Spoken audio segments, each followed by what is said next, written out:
Before we get started, we just want to thank all of you guys coming today, for coming and wanting to learn more about Anonymous. It's a collective that all of us have had quite a bit of experience with, so we look forward to sharing that experience with you.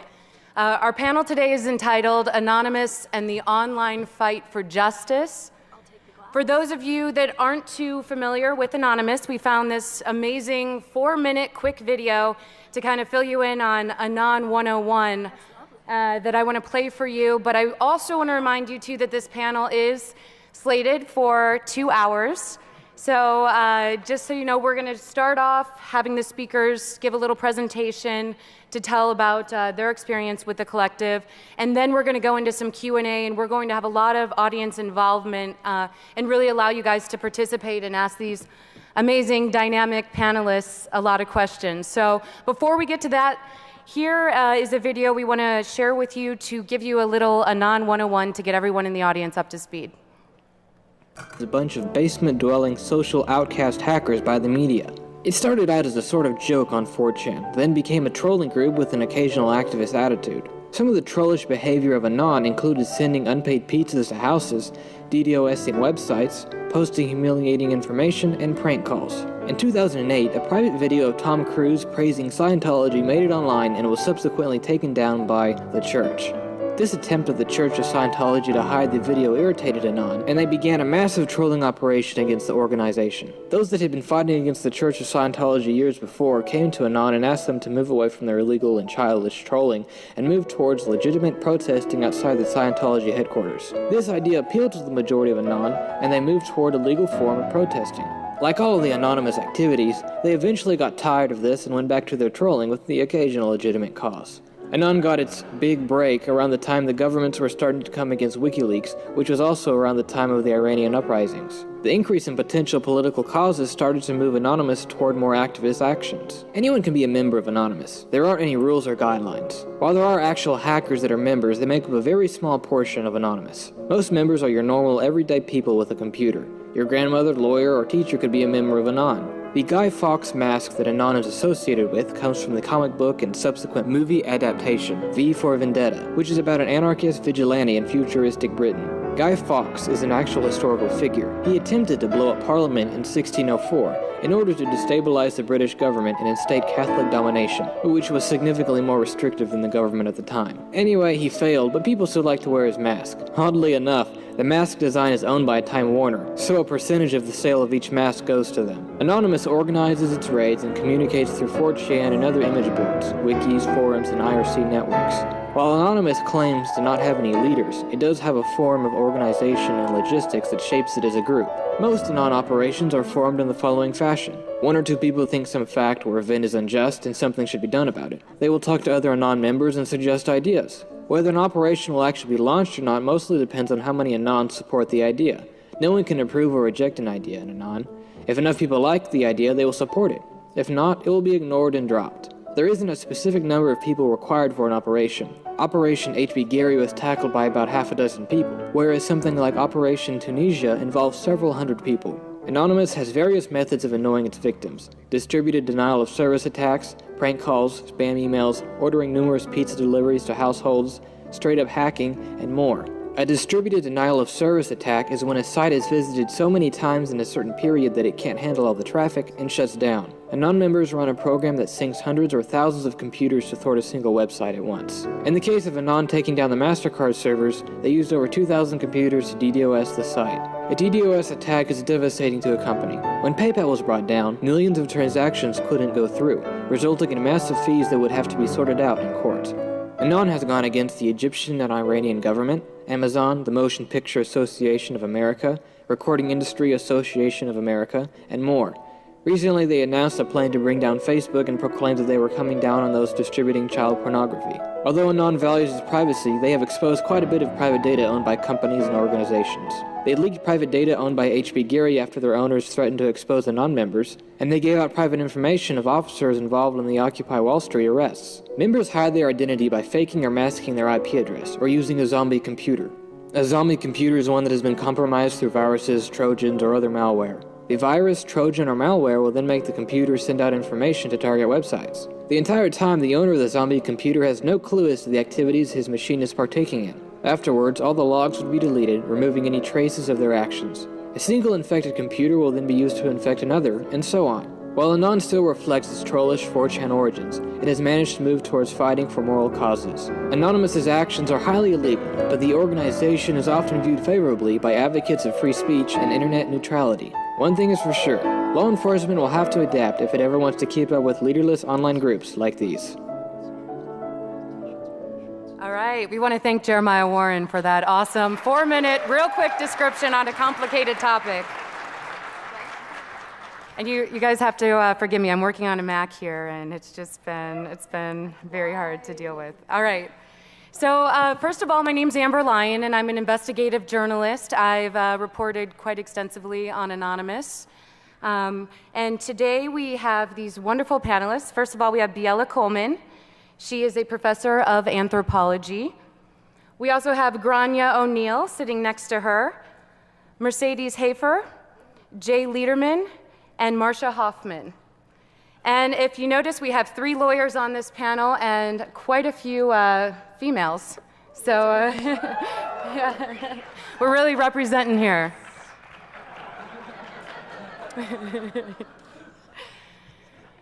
All right, so we're going to go through. We just found out we only have an hour in this room, then we move to another room for a little more audience Q&A, and that room only fits 35 people, so we'll keep our speeches as short as possible so that we can allow more of a dynamic conversation with you guys. But just to give you a little bit on my background, I am an investigative reporter. As of now, I'm an independent investigative reporter. I spent 2 years working for CNN in their investigative and documentary unit up until last April when that unit was disbanded. I hope that that didn't have to do with me. I don't quite know, or my anonymous reporting. So when I first started reporting on Anonymous, you know, the mainstream media really had the story wrong. They were calling Anon script kiddies. Some people were calling them moral fags. You'd hear on 4chan. Also, hackers on steroids. That was quite a popular, quite a popular term there. But the more I got to investigating this collective, the more I realized that this perception within the mainstream media was not totally representative of everything Anonymous stands for. And the more Anons I would talk to, the more I would see deeper into this collective and see its power to actually create tangible change. And I was overseas covering the Arab Spring, and I'd have activist after activist tell me that they thanked Anonymous for actually helping galvanize and save their revolutions, because Anonymous was able to take these videos and photos of human rights abuses and spread them across the internet and actually get the mainstream media to care about what was happening on the streets of Tunisia. Also covered Anonymous in their participation with Occupy Wall Street. Anonymous definitely served as a kind of the watchers for the protesters, outing police officers for suspected police brutality incidents. In addition to that, they, I love this photo, I took this one at Occupy Wall Street in New York. And they also really had a presence on the street. You would see a lot of Anon masks walking in unison with the protesters. Now, one thing I noticed, though, when you would look at mainstream media stories, you'd notice that a lot of the reporters didn't even talk to Anons for the story. They would just take critics' sayings and use those verbatim and wouldn't spend time actually getting to know the Anons. So as a journalist, one of my theories upon this is that these reporters are fearful of reporting on Anon. That's because it's a difficult story to cover. Obviously, this is a collective that says they have no leader, so you really have no one to go to find sources, as well as to go to confirm your facts. Another thing, too, you all know the media gets played a lot as journalists. We have a megaphone to the world, so we become quite suspect. We become magnets, I guess, for trolls, for feds potentially wanting to use us to get stories out. Also, you know, we are constantly at the risk in dealing with Anonymous of publishing an incredible story, or on the other hand, becoming the brunt of incredible lulls. And another thing I noticed with the reporting of Anonymous is that fear is not the only factor keeping the press from getting this story right. There's other forces at work that are just as, if not more, disturbing. So this is something that I hope everyone, it's not talked about enough in journalism. And that's the fact that right now, the Obama administration is waging a war, as many critics will call it, against journalists and whistleblowers. And I experienced this firsthand in different policies that were set in my reporting, especially in dealing with Anonymous. The administration, what they've been doing is they've been prosecuting whistleblowers and journalists under the Espionage Act of 1917. Now, to put things into perspective, before the Obama administration, the act had been used only 3 times total since 1917, and now the administration has already used it 6 times to go after journalists and whistleblowers. One of those journalists being a well-known New York Times reporter. Now, as an ethical journalist, I'm not going to give up my sources. I don't care. I'll go to jail. I will not reveal my sources. And that essentially has, thank you.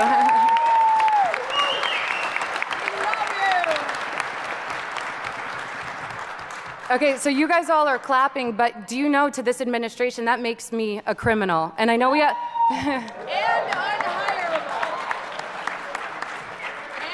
And I know we have a lot of feds in this audience, so I'm going to tell you right now, I am a criminal in the eyes of this administration. But you know what? I'm damn proud of it, because I feel like we have such an important job as journalists right now, and we should start standing up and raising more awareness about what's going on. So this is how this has affected anonymous reporting, is that the administration has shown major media corporations that they're not scared to go after what was once the sacred press. And this really extends beyond having sources that are just leaking information. It's created a chilling effect to even dealing with sensitive sources and our ability to talk to individuals like Anons and get their side of the story. I was told by my superiors that I had to ask for permission to even communicate with Anonymous.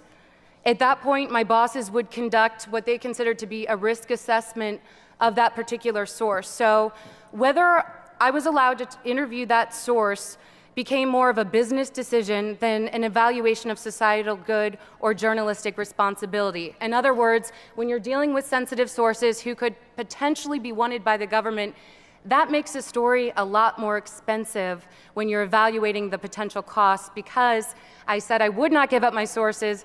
That told my bosses that we would potentially have to go to court to fight it, which you guys know how much lawyers cost. So that really was a consideration, as these lawyers would know. Jay, what would you say about that one? Mine is pro bono. We're often free. Well, these lawyers are, yeah. So this being said, several of my investigations that would have given Anons an opportunity to tell their side of the story were killed before they even started. And that's just my experience. You can imagine how widespread this is among corporate media outlets. You know, for example, in February of this year, I wanted to interview this Anon. I don't know if anyone knows who this is. Jay knows him quite well. He's a client of Jay's. And he goes by the name Commander X. His real name's Christopher Doyen. My bosses deemed it too risky, and they told me I could not go and talk to him to get his side of the story, mostly because it was too risky, because he's facing federal charges. New York Times reporter James Risen, who's currently facing an Obama administration subpoena, said it best. And I want you guys to hear this quote. He said, "Can you have a democracy without aggressive investigative journalism? I don't believe you can, and that's why I'm fighting." Well, I also fought back. And when my bosses told me I couldn't go talk to them, I said, okay, well then I'm taking vacation. I'm gonna go talk to him anyway. So I did, and I'm in the process of producing an independent documentary on his life and really giving him a chance to tell his side of the story, which is what I hope all journalists and all citizens encourage journalists to do, so that we all know how dangerous it is when we allow the government to tell us who our enemies are, rather than the people actually finding out the truth and allowing journalists to expose that. So I think more than anything is that if we're able to retake back our status as journalists and as watchdogs, then we'll be able to tell the story of Anonymous better, and we won't get criticized so much for getting it wrong. I want to go ahead and give these panelists a chance to talk because each one of them has a very unique experience within the collective and an amazing perspective to share with you. So we're going to start first with Professor Gabriella Coleman.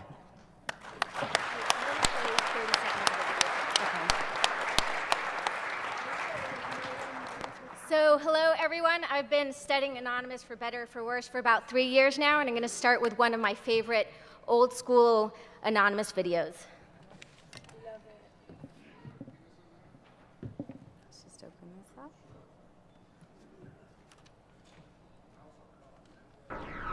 Dear Fox News, it has come to our unfortunate attention that both the name and nature of Anonymous has been ravaged, as if it were a whore in a back alley, and then placed on display for the public eye to behold. Allow me to say quite simply, you completely missed the point of who and what we are. Unfortunately for you, this is not some secret club where we gather in the clubhouse, swapping old porn magazines and Daddy's Everclear. This is not some internet gang of pale nerds who will spend everything attempting to break into your computer. This is not some group of desperate and depraved individuals who are looking to ruin everyone else's lives because their own are pathetic. We are what you, deep down inside, want to do to your wife when she doesn't make you dinner when you come home. We are what you, deep down inside, want to be when you find your 14-year-old daughter sleeping with her 27-year-old boyfriend. We are what you, deep down inside, wish you could be when your wife cheats on you, when your son hates you, when your daughter leaves you, when the waiter spills wine on you, when your boss ridicules you. We are what you could never be. We are everyone and we are no one. We are anonymous, we are legion, we do not forgive, we do not forget. We are the face of chaos and the harbingers of judgment.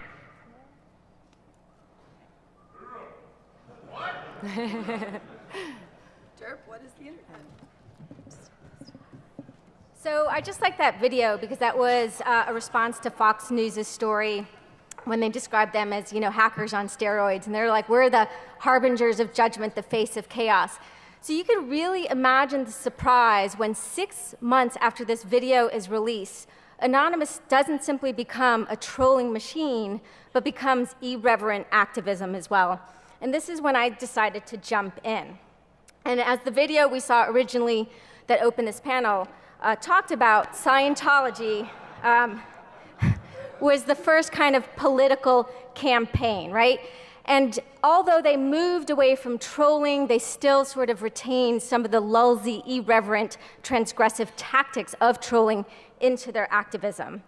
Now, what was kind of interesting was that between 2008 and 2010, you basically still have trolling rolling out of 4chan, some people really upset that there's any kind of activist orientation, and then you have Project Chinology. There were some sort of small operations that started, such as Operation Titstorm, to kind of protest the Australian government, censorship, and so on and so forth. And it was actually in 2010, that slide's missing, in 2010 with Operation Payback, where a new node, a new network was born that was eventually known as Anon Ops. And this is significant because in some ways what is distinctive about Anonymous, and the first video was actually kind of wrong about this, is that Anonymous doesn't go from X, Y, and Z. It is that there's X, Y, and Z at the very same time. And this is something really important to emphasize. Project Chinology, in fact, continues today, right? It just happens to be that usually one network or one set of operations, such as the hacking operations, becomes the face of Anonymous because of the media attention given.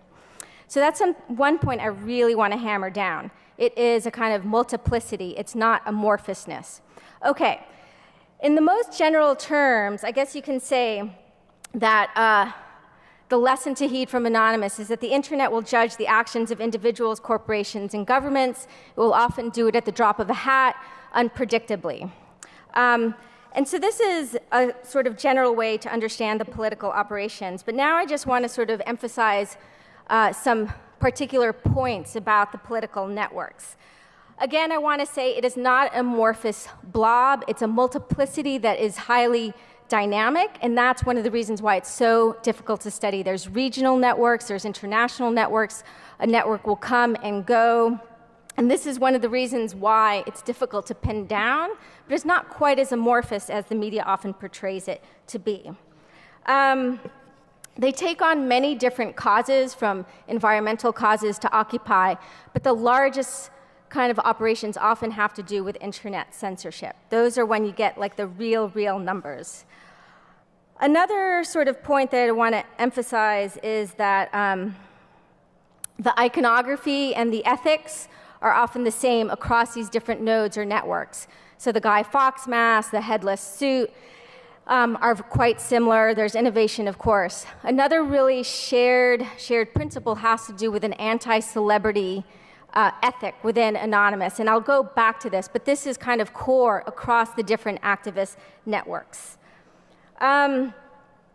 What is different are the political tactics. So Chinology doesn't use hacking, it doesn't use DDoSing. AnonOps, obviously that was their kind of preferred weapon of choice for many years.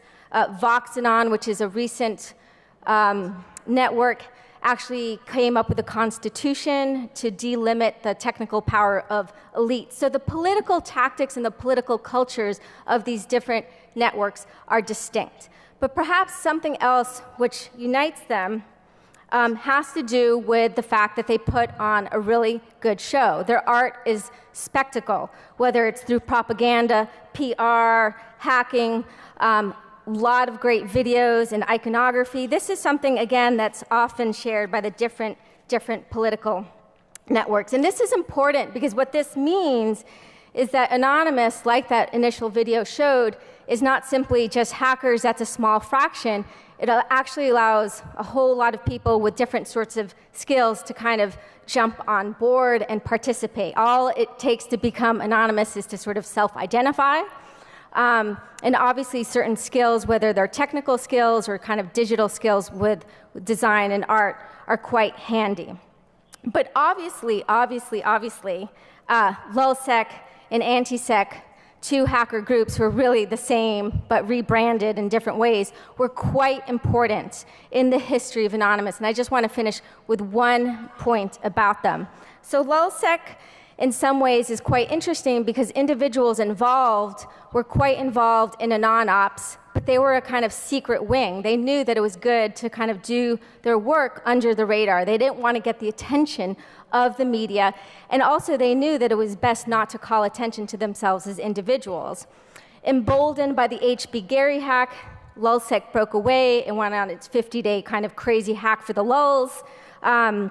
They retired and rebranded themselves as AntiSec, which became a bit more militant in its tone and language, right? And one of the most interesting things within the trenches of Anonymous, at least from my perspective as I was doing work with them, was that on the one hand, they were politically valued. And why were they politically valued? Well, they were valued because they were exposing the sorry state of security on the internet. So people were kind of happy about that. There was a lot of hope, especially with the AntiSec, that they would continue doing the leaking that WikiLeaks had been doing in the past, but they sort of went defunct. So there was the hope that they would reveal politically worthwhile or damning information. So people admired them, or at minimum tolerated them. But what was the problem with AntiSec and LulzSec? Well, they were leader fags. They called way too much attention to the group, or individuals within these groups, such as Topiary and Sabu, became celebrities on Twitter, and then, of course, the media was giving them a whole lot of attention. So they became the status seekers that Anonymous otherwise fucking hated. And so there was this big tension between, again, we want you to do something politically worthwhile, but ethically you're violating our core ethic. So we know in March 6, 2012, Sabu was revealed as an FBI informant. It was the big sabotage. And since that time, you know, hacking still occurs within Anonymous. There have been some new hacker groups, but generally individuals within them have kind of stepped away from the limelight to not draw attention to themselves. I don't know what will happen next, but I just do think it's important to emphasize that Anonymous is a multiplicity where hacking is one weapon among many. And again, it's not quite an amorphous blob, but it is quite difficult to track of because it's kind of like a hydra with many, many different tentacles. So with that, I will pass it over to Grania. Thank you.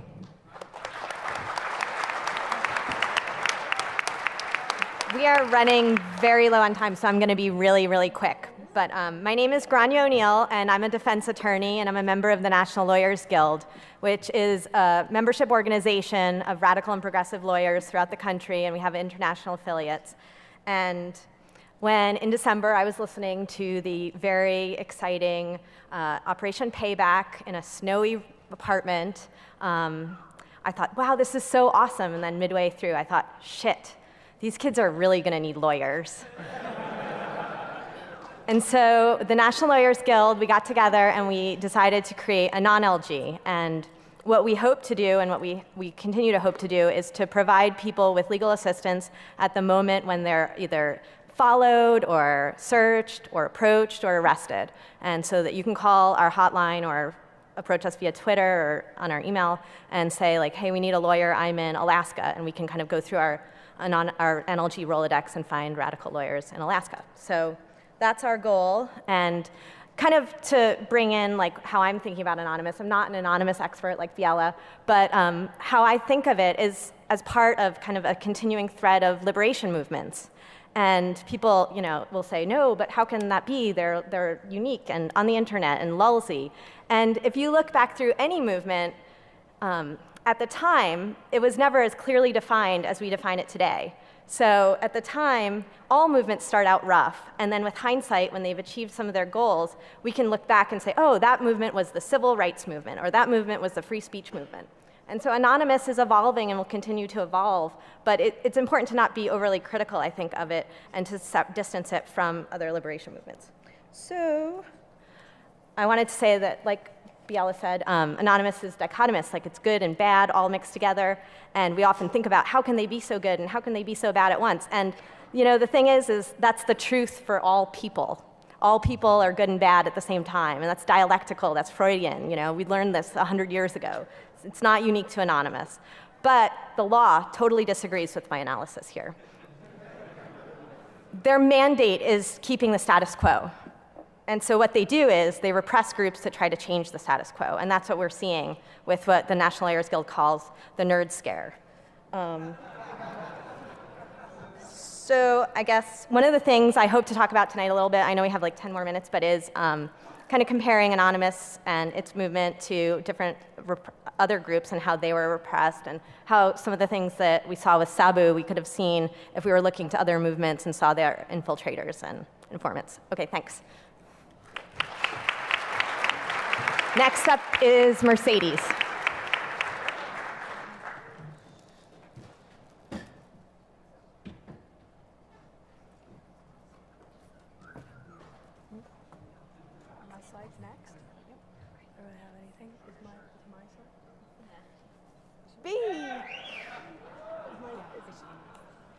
That's me. No, yeah.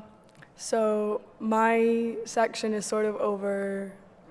We've been told not to talk too long because Biella had a really important section and it really needed the time. So my sort of area is over the difference in prosecution between like civil disobedience and online civil disobedience. So everything is online now, and when you protest that, that's a felony, but if you protest something offline, it's like $200 ticket and a night in jail. So that's an issue because you're sort of arresting all these really awesome, young, politically involved people that deserve to be parts of society, deserve more to be parts of society than anyone else, and you're sort of throwing them in jail for 15 years until they're 35. So that's my section, and I have another side. What was the other side? Is it? Ta-da! If you know what that is, congratulations. Welcome. And I think that's it. Oh, yeah, did I introduce myself? I've had a lot of shots. I am currently charged with conspiracy to denial of service, which I find really amusing because I want you to turn to the person next to you and punch them in the face. And very few of you are actually going to do that, but now I'm going to be charged with telling you to do it. All right, I'm done.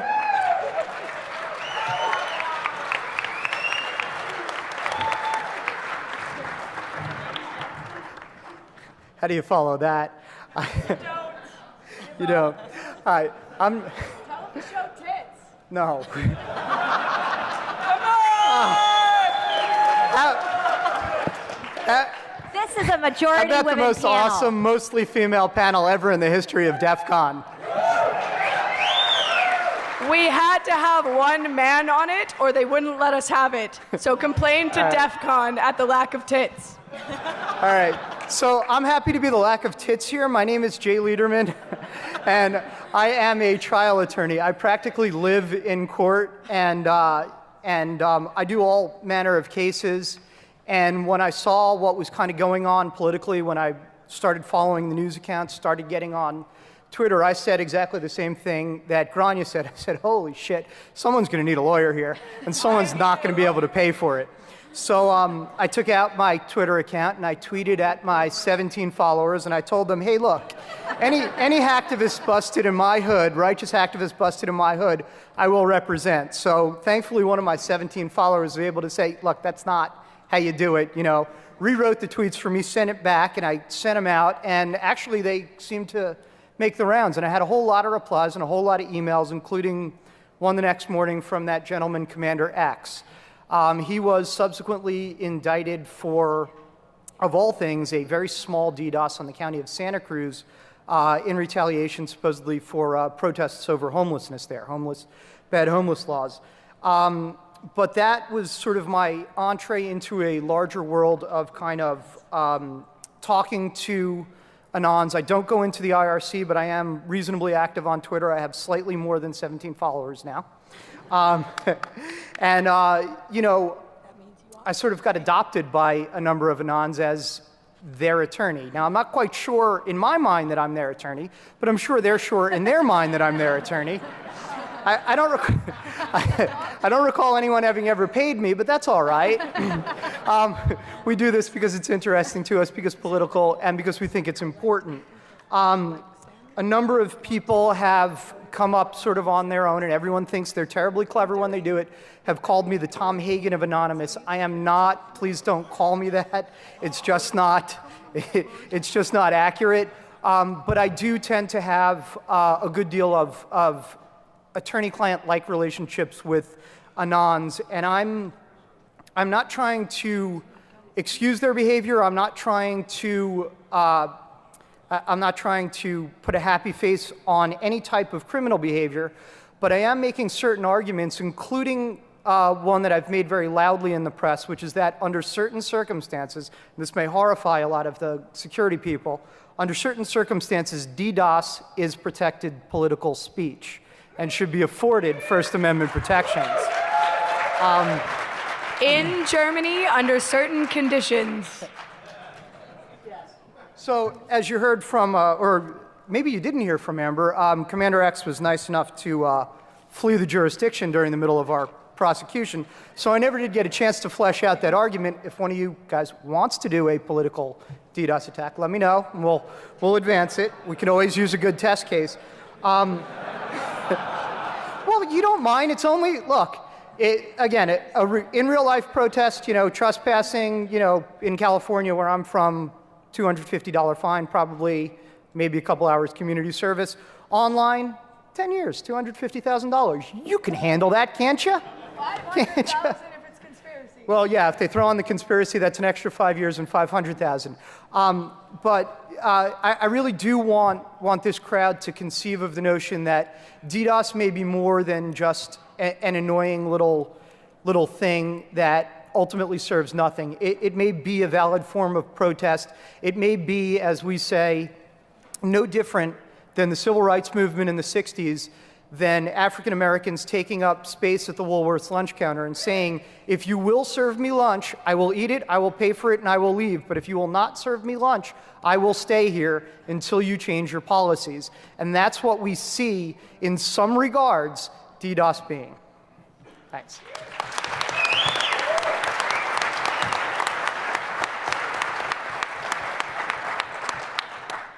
Hello there. I'm Marcia Hoffman. I'm a senior staff attorney with the Electronic Frontier Foundation.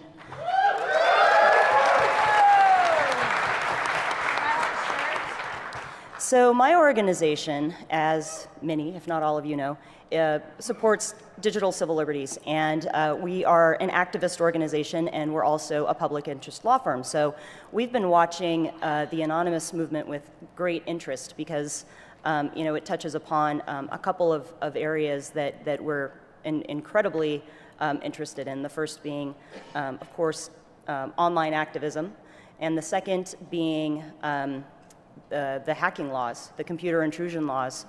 And I want to pick up on some of the threads that Mercedes and Jay put out there, which is, first and foremost, a lot of people participate in this movement because they see it as being a way to participate in political activism and a form of civil disobedience. And one of the things that is scary about that from our perspective is that there is a big difference between civil disobedience in the offline world and in the online world. And the reason that is because the computer intrusion laws carry these incredible penalties. We're not talking about spending a night in jail. The Computer Fraud and Abuse Act is the federal hacking law, and the provision of it that I think would most likely apply to a DDoS situation basically says that it's illegal to knowingly cause the transmission of a program, information, code, or command, and as a result of doing that, intentionally causing damage without authorization. Now, damage has a very particular definition, which is incredibly broad. It means any impairment to the integrity or availability of data, a program, a system, or information. And, if you do that, the penalties for a first-time offense can be up to 10 years in prison. And, for more severe attacks like that, it could be even up to life. And so it's an incredibly harsh penalty. And, it's very concerning to think about young people who are, starting to flex their political muscle and really want to take part in a movement, facing up to 10 years in prison for a first-time offense. And something that makes it even more concerning is the fact that there are efforts underway to try to actually increase those penalties, as if they're not crazy enough. There are legislative proposals out there right now that, for example, would treat conspiracy as having the same maximum penalty as a completed offense. It would make the penalties for first-time offenses the same as the maximum penalties for repeat offenses, so that for a DDoS-type offense, first-time offense would be up to 20 years in prison. It would increase maximum penalties. And for the first time ever, it would add a mandatory minimum of 3 years in prison for hacking-related intrusions involving critical infrastructure computers. And we've been working for a long time to try to push back against the CFAA. We think it's a very problematic law on many levels. We think certain provisions of it are probably unconstitutional, and we are very, very concerned about, thank you.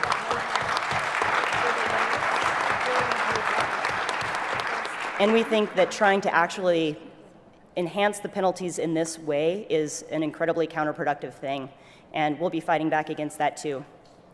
Thank you.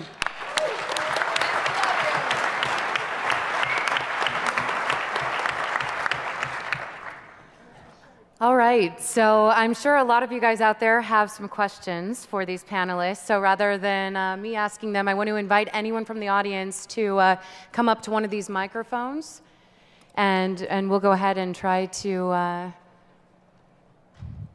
Anyone? All right, here we go. Come at me, bro. Hey. in a moment.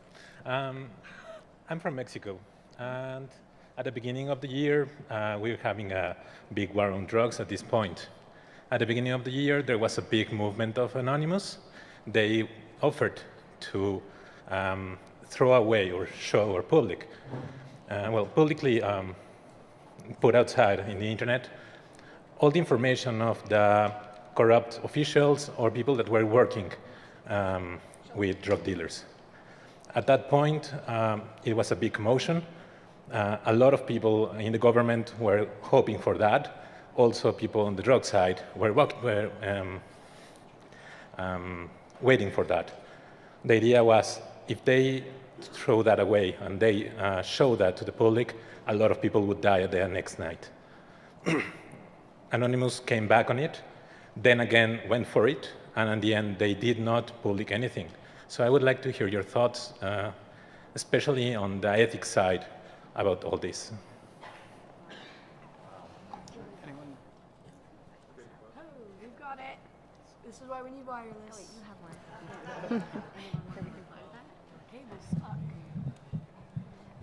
So wait, just to clarify, you were talking about op cartel, right? I think it is there. Yeah.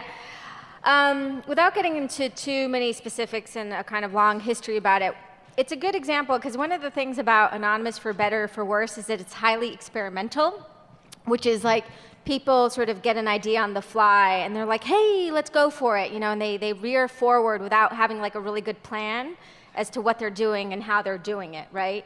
And then it's sort of after a couple of iterations of something, they kind of work it out slightly better. And I do think, again, there's some sort of benefits and downsides of having this highly reactive and experimental method where they're just like reacting to world events. The kind of plus side is that they just are really, they've got their finger on the pulse of world events. They're willing to jump in a way that kind of other groups are not willing to do so. It's highly dynamic. But then in other instances, it also shows the kind of downsides because oftentimes they're not quite prepared to really tackle the nature of the problem. And so op cartel in some ways is a perfect example of that kind of experimental tactic that's at the heart of some political operations behind Anonymous. Jay? Yeah, I think, first of all, I agree with her. I agree with Biella about what she's saying about op cartel, but moreover, it gave you a good bird's eye into the dichotomies within Anonymous, because that was one of the most divisive ops that I can remember. There were people that were staunchly behind it, and there were many more, in fact, probably the majority, were very against it. And there was a recognition that people could get really hurt, really seriously hurt, and people could potentially even die through this. And there was a conversation, there was a dialogue about it that was, well, is that a reasonable price to pay for transparent government and for an end to this type of corruption? And then there was a further dialogue with, who are you to think this would end any type of corruption or that it would even achieve those ends? So I'm trying not to take a position. I didn't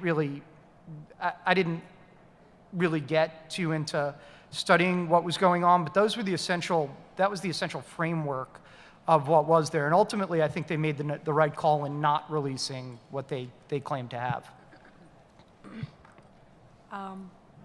Hello.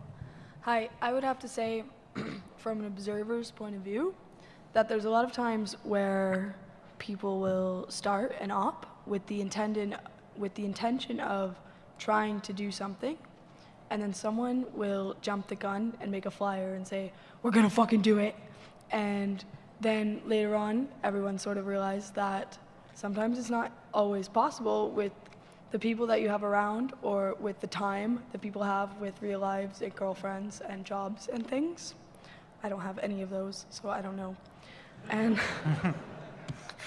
And so I would say that sometimes that because there's no leader, because there's no formal observation or guidelines, ethics, morals, regulation, that sometimes things don't always work out the way that the media thinks they're going to, or that even the people making like flyers or PR think they're going to. So people are shouting, we're gonna try and do it, and someone says, they're gonna fucking do it, and then it doesn't happen because it's not actually possible or feasible at that time. So a lot of things happen like that. So we're going to take down this, and it doesn't happen. So. All right, thank you for the great question. We'll. I love your shirt. Thank you. Kind of actually following up on that, with the way that Anonymous and other groups using hacktivism and the advent of the internet and the ability to spread information that way, you actually see that it behaves similarly to how the democratic process is meant to behave. My question is actually, do you believe that, one, that's actually a good way to do it and that we're moving in a positive direction with this, especially following up with what she said, where there are times when you say, hey, we're going to do this, and then it falls through, and obviously that brings down everyone's support and belief in the system.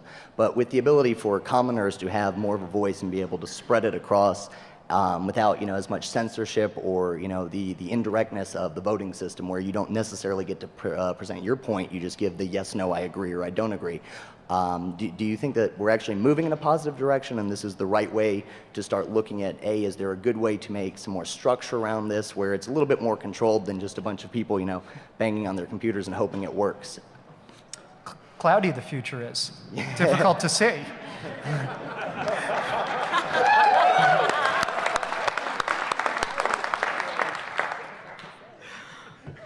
I'm sorry.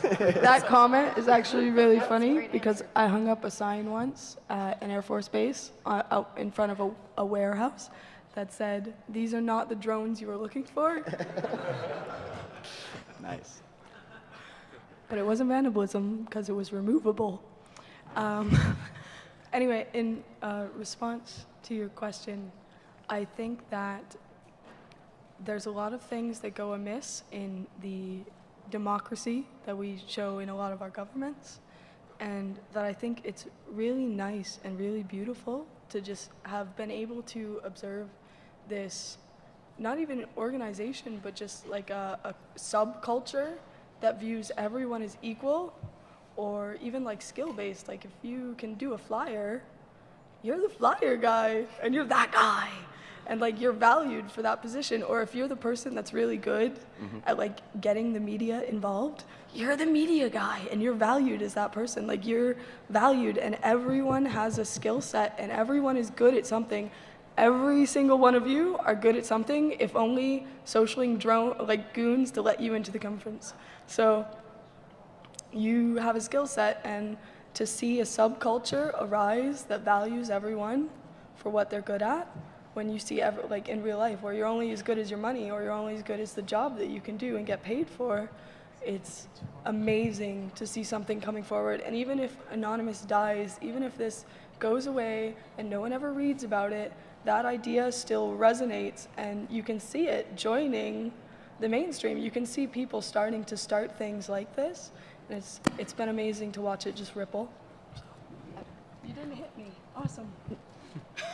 I thought about it. I guess kind of in response to your question, it's pretty clear that our democratic system, or our representative democratic system, is pretty broken right now. There's about 3 million people in prison.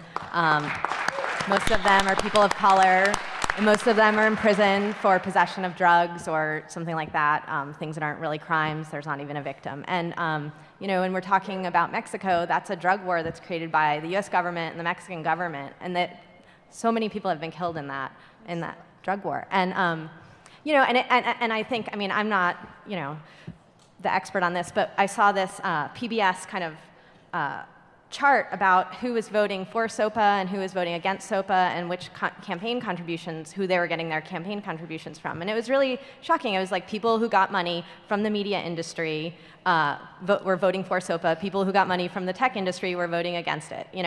It's broken. And that's not to say that Anonymous's procedures for decision making are perfect or are the best. But I think that the point is they're working on an alternative model that maybe will be really good, and a lot of good things have come out of this, and we've seen them. So, yes, some really bad things have happened or will happen, and things that we don't agree with. But I think that's part of life, and I really don't think it could get much worse for many of the people in prison for marijuana possession. So.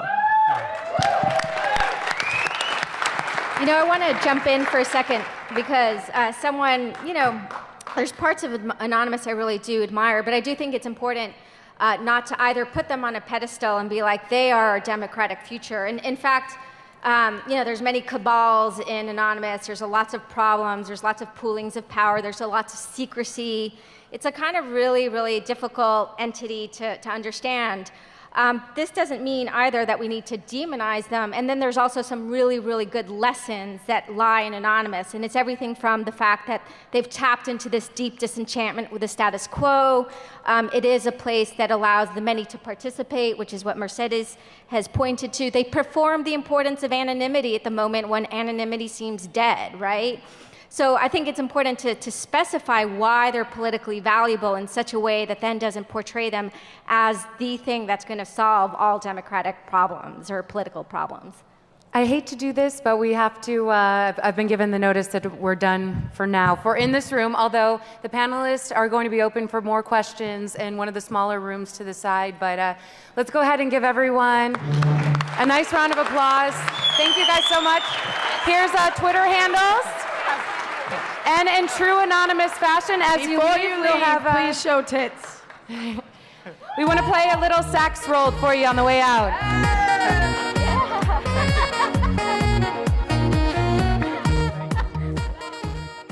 The British government and instate Catholic domination, which was significantly more restrictive than the government at the time. Anyway, he failed, but people still like to wear his mask. Oddly enough, the mask design is owned by Time Warner, so a percentage of the sale of each mask goes to them. Anonymous organizes its raids and communicates through 4chan and other image boards, wikis, forums, and IRC networks. While Anonymous claims to not have any leaders, it does have a form of organization and logistics that shapes it as a group. Most Anon operations are formed in the following fashion. One or two people think some fact or event is unjust and something should be done about it. They will talk to other Anon members and suggest ideas. Whether an operation will actually be launched or not mostly depends on how many Anons support the idea. No one can approve or reject an idea in Anon. If enough people like the idea, they will support it. If not, it will be ignored and dropped. There isn't a specific number of people required for an operation. Operation HB Gary was tackled by about half a dozen people, whereas something like Operation Tunisia involves several hundred people. Anonymous has various methods of annoying its victims: distributed denial of service attacks, prank calls, spam emails, ordering numerous pizza deliveries to households, straight-up hacking, and more. A distributed denial of service attack is when a site is visited so many times in a certain period that it can't handle all the traffic and shuts down. Anon members run a program that syncs hundreds or thousands of computers to thwart a single website at once. Before we get started, we just want to thank all of you guys coming today, for coming and wanting to learn more about Anonymous. It's a collective that all of us have had quite a bit of experience with, so we look forward to sharing that experience with you. Our panel today is entitled Anonymous and the Online Fight for Justice. For those of you that aren't too familiar with Anonymous, we found this amazing 4-minute quick video to kind of fill you in on Anon 101 that I want to play for you. But I also want to remind you too that this panel is slated for 2 hours. So just so you know, we're going to start off having the speakers give a little presentation to tell about their experience with the collective, and then we're going to go into some Q&A, and we're going to have a lot of audience involvement and really allow you guys to participate and ask these amazing, dynamic panelists a lot of questions. So before we get to that, here is a video we want to share with you to give you a little Anon 101 to get everyone in the audience up to speed. A bunch of basement-dwelling social outcast hackers by the media. It started out as a sort of joke on 4chan, then became a trolling group with an occasional activist attitude. Some of the trollish behavior of Anon included sending unpaid pizzas to houses. In the case of Anon taking down the MasterCard servers, they used over 2,000 computers to DDoS the site. A DDoS attack is devastating to a company. When PayPal was brought down, millions of transactions couldn't go through, resulting in massive fees that would have to be sorted out in court. Anon has gone against the Egyptian and Iranian government, Amazon, the Motion Picture Association of America, Recording Industry Association of America, and more. Recently, they announced a plan to bring down Facebook and proclaimed that they were coming down on those distributing child pornography. Although Anon values its privacy, they have exposed quite a bit of private data owned by companies and organizations. They leaked private data owned by HB Gary after their owners threatened to expose Anon members, and they gave out private information of officers involved in the Occupy Wall Street arrests. Members hide their identity by faking or masking their IP address, or using a zombie computer. A zombie computer is one that has been compromised through viruses, trojans, or other malware. The virus, Trojan, or malware will then make the computer send out information to target websites. The entire time, the owner of the zombie computer has no clue as to the activities his machine is partaking in. Afterwards, all the logs would be deleted, removing any traces of their actions. A single infected computer will then be used to infect another, and so on. While Anon still reflects its trollish 4chan origins, it has managed to move towards fighting for moral causes. Anonymous's actions are highly illegal, but the organization is often viewed favorably by advocates of free speech and internet neutrality. One thing is for sure, law enforcement will have to adapt if it ever wants to keep up with leaderless online groups like these. All right, we want to thank Jeremiah Warren for that awesome 4-minute, real quick description on a complicated topic. And you guys have to forgive me, I'm working on a Mac here, and it's been very hard to deal with. All right, so first of all, my name's Amber Lyon, and I'm an investigative journalist. I've reported quite extensively on Anonymous. And today we have these wonderful panelists. First of all, we have Gabriella Coleman. She is a professor of anthropology. We also have Grania O'Neill sitting next to her, Mercedes Hafer, Jay Liederman, and Marcia Hoffman. And if you notice, we have 3 lawyers on this panel and quite a few females. So yeah, we're really representing here.